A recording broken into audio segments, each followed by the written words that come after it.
These high hose, or long reach backhoes, are clearing salmon stream that's been practically destroyed by on the south boundary of the monastery and along the system, practically destroyed by the use of illegal fertilizers, that is slurry made of cattle manure and urine that haven't been aged or processed, by local farmers, particularly the dairy farmers.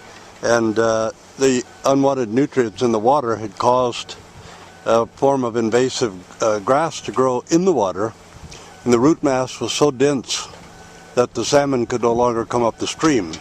So the fisheries department has come out and are now clearing this stream, trying to make it habitable again, and try to restore the salmon run that along the south boundary of the monastery. We had thousands of salmon coming up here in previous times, but in recent times, because of these dumping of high nitrogen cattle manure and urine, which of course contains high levels of antibiotics and steroids as well, in the runoff into the water, has created a situation where there's insufficient oxygen for the salmon to run and spawn, and also created growth in the stream that prevents the salmon from being able to penetrate them and come up to the spawning grounds. So we're quite grateful for this. And if you wanted to see what the stream looked like before they cleaned it, you can look at our little video a little bit earlier on YouTube about the photographs, aerial video taken with a model plane, just a few videos back on our YouTube channel, and you can see how clogged up the stream actually was. And I'll take a video in a moment and bind it to this one that shows the new opening up of the stream. Thank you. God bless. And see the men finishing up their work here. They brought out a lot of brush and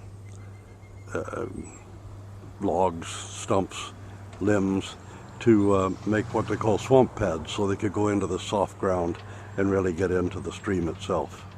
I might have wished that they'd widened it even more, but in any case, we've got it flowing, and we'll have it functioning again by the time they're finished. Here's a segment of the stream that hasn't been cleared out yet, and believe it or not, we're actually looking at the main stream of this sort of former salmon creek, or salmon stream. And you see how you can't discern it from the ground around it because this invasive grass has grown up so thick and so dense. And we're looking down the main stream of it right now. And this is the way most of the stream looked until fisheries came out and began to clear it out. So we're hoping that this entire stream right up to the top will be cleared out. There should be upward of 50 to 60,000 salmon coming up here and spawning every year, according to fisheries. The last time we counted, about 15 years ago, before the waterway became both unnavigable and almost totally robbed of its oxygen, we had counted 8,000 fish. Not us individually, but fisheries had sent someone out to stand on our bridge, and we had gone up and counted ourselves several times. And the water was already degrading, and the channel was already clogging at the time. But this clogging, this shutting down of the salmon stream, this robbing it of its necessary oxygen levels, really created by the actually illegal fertilizing of the hay fields, and where the dairy cattle are raised, just sort of sweeping the clean out the hay barn and throw it in the stream, or put it near the stream so that it washes into the stream eventually. And high with antibiotics, very heavy with steroids, and of course with raw manure and raw urine. And this is what happens. This is the way you destroy a rich salmon stream.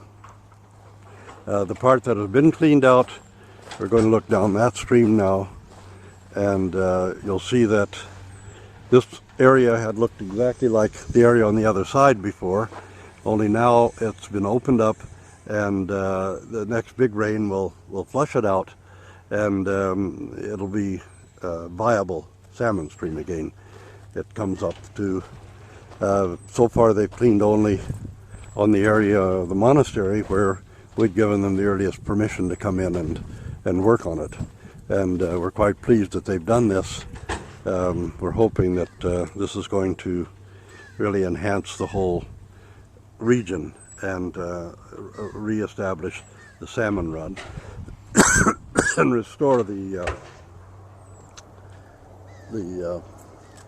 quality of the water.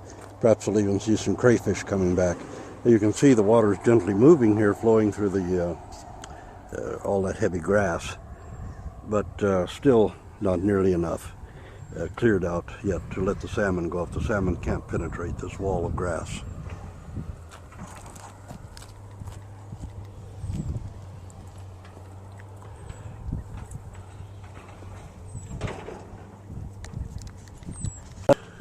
Here we have a view of the new reopened stream, and if you look at previous shots of the stream, particularly the ones from Daniel Igor's overflight with his model airplane with the camera attached, you're going to see how clogged up and almost frozen the stream was. And it will take it a while now to clear out. Of course, they're still digging at the far end, trying to restore the sand and gravel beds. The grass that had grown up in here, of course, dies in the winter and rots in the water, and the sediments and things can't flow out because the stream has been so clogged up with this grass. And the nutrients that are poured in here by the farmers, hay farmers and cattle raisers, dairy farms as well. We have a hay field, well, 2 hay fields actually, and we are completely organic with it. But we get a good crop of hay every year, and other people could do the same, but they don't. They use high polluting nutrients that really destroy the water. The oxygen level is gone. The crayfish, which are the canary in the coal mine to water ways, have vanished completely. We used to have numerous crayfish here, and they've all gone. And the salmon run, of course, has stopped completely. And now we'll look forward to October of this year, and we'll see if they've managed to help some of the salmon come back. But there will have to be a bit of a hatchery put up at the top of the stream to feed salmon fry in, who will then come back to the same grounds where they were born and repopulate the stream. The oxygen level now should be up. Even the surface tension that produces oxygen in the water cannot cope with the pollution that comes in from these farms, and especially from the actually illegal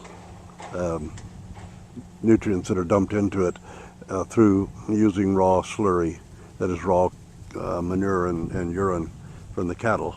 And you'll see the stream has been marvelously opened. The before pictures I mentioned are to be seen in the overflights by Igor Daniel with his model airplane. Actually, one used to be able to canoe and kayak from here all the way down to Hatzick Lake, about 2 kilometers downstream, and one hasn't been able to do that for the past 9 or 10 years now. But presently, with the opening that the fisheries are doing, one will be able to canoe to and from Hatzick Lake along this stream. They were very grateful to fisheries for doing this. Thanks. God bless.